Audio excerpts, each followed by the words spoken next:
మెదక్ జిల్లా చేగుంట మండలం గొల్లపల్లిలో దుబ్బాక ఎమ్మెల్యే రఘునందన్ రావు కంటి వైద్య శిబిరాన్ని ప్రారంభించారు. గొల్లపల్లి గ్రామ పంచాయతీ భవనం వద్ద ఏర్పాటు చేసిన కంటి వైద్య శిబిరంలో ప్రభుత్వ వైద్యుల ఆధ్వర్యంలో కంటి పరీక్షలు నిర్వహించారు. అవసరం ఉన్న వారికి కంటి అద్దాలు అందించనున్నట్లు వైద్యులు తెలిపారు. ఈ కార్యక్రమంలో సర్పంచ్ ఎల్లారెడ్డి, ఉప సర్పంచ్ అనసూయ పాల్గొన్నారు.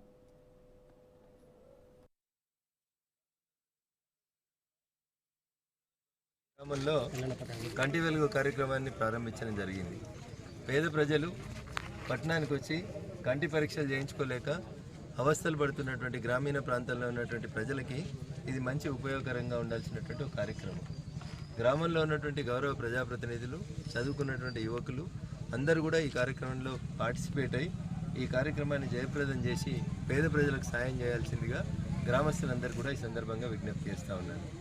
ఆపరేషన్స్ అవసరం ఉన్నటువంటి వాళ్ళ పేర్లన్నీ లిస్టు తయారు చేసి తర్వాత జిల్లా కేంద్రంలో ఉన్నటువంటి ఆసుపత్రి లోపల ఆపరేషన్ చేయించి పేద ప్రజలకు సహాయం చేయాలనేటువంటి కార్యక్రమాన్ని కొనసాగించారు.